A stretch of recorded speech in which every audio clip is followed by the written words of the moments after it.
Salut copain, ça joue bien? Ouais, c'est comme dans tes vieilles voitures. Attention à la chaîne de distribution parce que quand tu casses ta chaîne de distribution, tu casses tout ton moteur, hein.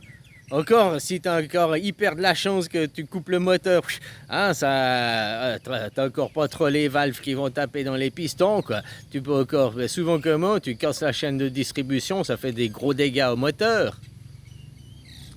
Eh oui, parce que la chaîne de distribution, euh, dans le moteur il tourne, donc ça veut dire que ça arrête le moteur. Alors, ça arrête de faire avancer la machine, hein, ça arrête le at the world, casser la.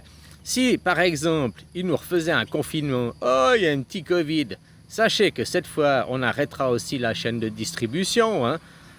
Avant, il n'y a eu que les chaînes de production qui se sont mis à l'arrêt au premier Covid. Et pas toutes les chaînes de production.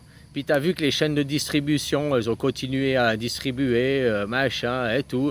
Hein, en gros, même que c'était le confinement et tout a continué à tourner comme sur des roulettes, quoi. À part que les gens étaient confinés chez eux, quoi. Mais on parle pour le reste du monde. Hein, y a eu quand même à manger pour tout le monde. Il y a eu quand même. C'était aussi un test que si les gens ne travaillaient plus, que c'était les machines qui prenaient le contrôle, est-ce que les machines arriveraient à assurer tout ça? Elles ont prouvé, les machines, qu'elles pouvaient assurer, hein, qu'elles pouvaient même faire aussi bien que nous, quoi. Pas, peut-être même mieux que nous, hein, je sais pas, mais en tout cas aussi bien que nous, elles ont prouvé qu'elles arrivaient à le faire, quoi, en cas d'urgence, quoi. Et puis au moins, les machines sont moins pervertibles, sont moins corruptibles que les gens, quoi. Hein? Puis les machines aussi, plusieurs, tu vois, tu vas me dire un ordinateur, tu peux le hacker. Oui, mais il peut avoir aussi plusieurs personnes qui sont des contre-hackers, des protections, Voilà, quoi, les gens, c'est les deux côtés, hein. Alors celui qui casse la chaîne de distribution, celui qui tient aujourd'hui la chaîne de distribution, avant on disait celui qui possède l'argent décide, maintenant c'est celui qui possède la chaîne de distribution qui décide. Parce que si on ne distribue plus rien, tu as beau produire d'un côté puis avoir des clients de l'autre, si entre deux, il n'y a personne qui distribue tes produits, il n'y a pas de distribution, donc pas de logistique. Tu vois, moi je t'ai dit que j'étais à la protection civile, j'étais chef de groupe transport, quoi. Au début j'avais accepté parce que j'étais dit ah c'est bien, je vais conduire les gens à droite et à gauche. Moi je voyais que j'étais le chauffeur, quoi. Mais au fait, non, chef groupe transport, t'es pas le chauffeur. Moi je restais assis à l'office de protection civile et je planifiais les déplacements des gens. À 15 heures tu dois être à tel endroit, il faut qu'il y ait une voiture à tel endroit. Une camionnette parce qu'il y a 10 personnes à prendre, donc il faut qu'il y ait tel véhicule à tel endroit, à telle heure, qui amène telle équipe, à telle là. Il faut que planifier les secours, machin, entre l'ambulance. Voilà, quoi. C'est de la planification des transports, c'était de la logistique, quoi. Et aujourd'hui, c'est ça qui dirige le monde, c'est la logistique. C'est les algorithmes. Amazon, c'est une chaîne de distribution. Comme tu as les chaînes des colis de la poste, comme tu as les chaînes des colis, c'est une chaîne de distribution qui lit des codes barres, c'est géré par des algorithmes. Donc voilà, quoi. Celui qui détient la chaîne de production, il suffit qu'il dise j'arrête la chaîne de production, enfin de distribution, je voulais dire, casser la chaîne de distribution, et ben ça fait comme dans un moteur. Tu casses la chaîne de distribution, paf, ton moteur il s'arrête, ton moteur il est cassé direct. Puis les gens aujourd'hui sont oh mais on est en voiture électrique. Le monde, tu fais comme tu veux. T'as beau être dans un monde électrique, il est quand même construit sur un monde analogique. Tout ça, là, ce que tu vois, que tu appelles la réalité, la nature, tout ça, moi j'appelle ça le monde analogique. Parce que tout ça repose sur des ondes. L'analogique. Pas le numérique. Le numérique, il repose pas. C'est là où on se fait avoir. Parce que tous les gens que te disent le monde numérique est un monde d'ondes, est un monde virtuel. C'est faux. Ça, c'est la croyance. C'est un sophisme qu'on te met dans la tête. Parce que tu vois, le monde de Internet, il est tout dans des câbles, il est tout avec des zéros et des 1, il est que avec la matière. On dit ce monde est virtuel alors que ce monde est réel. Le monde d'Internet est plus réel que ce monde-là. Parce que ce monde-là, il est analogique. Analogique, ça veut dire que c'est les ondes. Tout ça, ce n'est que des ondes. Tout ça, hein, ce que tu vois, ce que tu entends, tout ça, c'est des ondes. Et tu ne vois pas les ultraviolets, tu ne vois pas les infrarouges, tu ne vois pas les ultrasons, tu n'entends pas les infrasons. Notre cerveau a qu'une petite gamme de fréquences et qu'on appelle ça la réalité. Quoi. Hein? Non, la réalité est bien plus grande et bien plus vaste que ce que ton cerveau ne peut comprendre et capter. Quoi.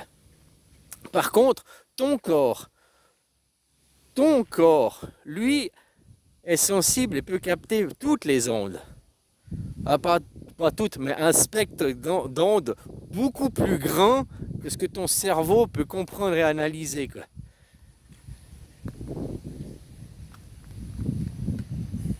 Aujourd'hui, celui qui tient la chaîne de distribution possède le monde. J'ai l'argent, ouais, mais je distribue pas. J'ai l'argent, ouais, bah je distribue pas. J'ai l'argent, ouais, mais je distribue pas. J'ai des produits, ouais, mais je distribue pas. J'ai des poubelles, j'ai des sacs de poubelles. Ouais, mais je distribue pas. Les éboueurs, c'est de la logistique aussi. T'as vu quand il y a eu le confinement, il y a eu la grève des éboueurs, les poubelles qui se sont entassées. Vous avez supplié à genoux, quoi. Vous avez été leur lécher, leur baiser les pieds à genoux. Vous avez été demandé, supplier aux éboueurs de continuer à travailler. Vous leur avez promis que leurs conditions s'amélioreraient. Vous n'avez rien fait après, à part juste du pipeau, des promesses que vous n'avez pas tenues, quoi. Je te dis, le prochain confinement, on arrête la chaîne de distribution, quoi. Et si tu n'as rien qui est à faire localement, ça, je pense à la France. Oh, on n'a pas de masque. Il faut faire produire en Chine. Oh, on n'a pas de... Il faut tout faire produire à l'étranger. Faire produire à l'étranger et faire distribuer ici, quoi. Sans chaîne de distribution, si tu n'as pas une production locale, tu vas voir qu'on va vite vous faire revenir à de la production locale, à du marché local. Il suffit de casser la chaîne de distribution, quoi. Et puis ça, tout d'un coup, tu sais, ta voiture, normalement, on dit, hein, tous les 80 000 km, il y a les précautions d'utilisateur du fabricant qui te dit, ça dépend les modèles, tu vas me dire machin, ça dépend. Si c'est une courroie de distribution, la voiture c'est une courroie de distribution, moi je parlais de chaîne de distribution, puis normalement là je viens d'y penser, un mec de BMW, il va me dire non, bah tu vois chez BMW ça casse jamais parce que nous on n'a pas une courroie de distribution, on a la chaîne de distribution, ouais, comme chez Audi, comme chez certains modèles, ils ont une chaîne parce que ça casse beaucoup moins, c'est plus résistant, et puis, mais au bout d'un moment elle finit quand même par casser ta chaîne. Les maillons de ta chaîne, il y a un maillon, il finit par lâcher. C'est juste qu'au lieu que ce soit après 80 000 km comme une courroie de distribution, c'est peut-être après 300 000 km ou 200 000 km. Mais ta chaîne, elle finit quand même par avoir une usure. Ah là, tu vois, dans les courroies de distribution, c'est l'inverse que dans la chaîne de traction là, sur les motos. Les motos, tu as une chaîne pour faire avancer ta roue. La chaîne, tous les 500 km, il faut la retendre, il faut la graisser. S'il pleut, il faut la graisser. Ça demande beaucoup d'entretien, la chaîne. Et puis, il faut la...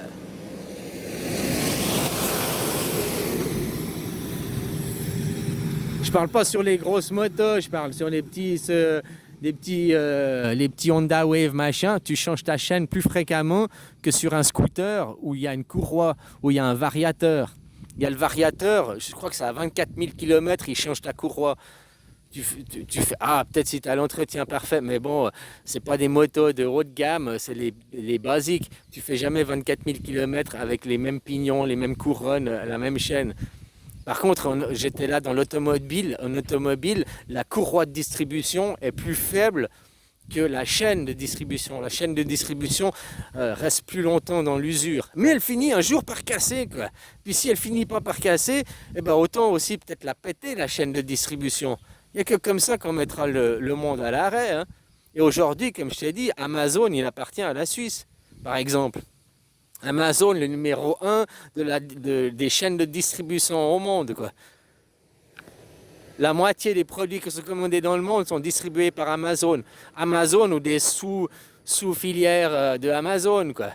Ici en Thaïlande, il n'y a pas Amazon. Les deux plus gros, c'est Shopee ou Lazada. Bah, derrière Lazadouille, c'est Amazon, parce qu'Amazon, après c'est les trucs, dans certains pays, Amazon ne peut pas venir et s'implanter directement parce qu'il faut que ce soit une entreprise locale, blablabli, blablabla. C'est les droits de protection du travail et d'autres. Alors, ils créent une autre entreprise qui officiellement n'a pas le même nom, mais c'est la même entreprise, Lazada et Amazon. Ici c'est Lazada, c'est pas Shopee qui correspond à Amazon, quoi. Tu vois, ici, comme ils sont hyper racistes, les gens, quoi. Moi, je te dis, les Thaïs, c'est des gens racistes, nationalistes. Tu vois, tu es un étranger, tu peux même pas t'acheter un terrain. Alors, je comprends que c'est un pays pauvre, et puis qu'un étranger, avec son pouvoir d'achat, il pourrait acheter n'importe quel terrain et tout. Mais ils le font déjà, avec la corruption et tout, quoi. Donc, voilà, faut pas après dire que... Hein, nous, en Suisse, on a laissé les gens acheter des terrains, on n'a pas perdu la Suisse pour autant. Parce que ces gens, ils ont acheté des terrains, mais ils n'ont pas le droit de voter. Ils ne sont pas des citoyens suisses. Vous, ici, vous dites non, les étrangers, vous n'avez pas le droit d'avoir des entreprises, vous n'avez pas le droit d'avoir des terrains. Mais par contre, vous laissez la corruption. Ils ont des entreprises, ils ont des terrains, puisque c'est corruptible. Et puis, vous laissez même les étrangers acheter vos lois, corrompre vos présidents, vos députés, quoi. Ici, c'est une parc là, normalement, hein, la montagne qu'il y a derrière, c'est une parc, c'est une zone naturelle protégée. On ne peut pas détruire la forêt et puis rien construire, quoi. Eh ben, il y a quand même des gens, parce que voilà, des Turkish kebab qui sont bien blindés de thunes et puis qui ont arrivé à corrompre le maire, à payer l'état civil, le land of office pour faire transformer, hein. Et du coup, là, la moitié de la montagne, elle va être bouffée, puis ils vont construire des complexes hôteliers dessus, quoi. Alors que c'est interdit par la loi et tout, mais grâce à la corruption, ils vont arriver à faire ça, quoi. Donc voilà, quoi, faut aussi arrêter de déconner, hein. Il ferait mieux de... Bon, voilà, quoi. On va régulariser un peu plus ce monde. On va changer, et puis ça, on va juste casser la chaîne de distribution, quoi. Et puis maintenant, la chaîne de distribution, vu que maintenant on parle aussi de voiture électrique, une voiture électrique, il n'y a plus de chaîne de distribution, quoi. Puis t'as vu maintenant, les voitures électriques, elles peuvent avoir carrément 4 moteurs par roue. Que même si un moteur il casse, il y a 3 autres moteurs, la voiture peut avancer, quoi. C'est comme les avions, ils ont 2 moteurs. Même avec un seul moteur, ils peuvent continuer à voler, quoi. Puis même avec 0 moteur, ils peuvent continuer à planer, quoi. Donc maintenant c'est la même chose, les voitures électriques, même tu perds 3 moteurs, il te reste toujours un moteur sur une roue, tu peux toujours continuer à avancer, quoi. Ouais.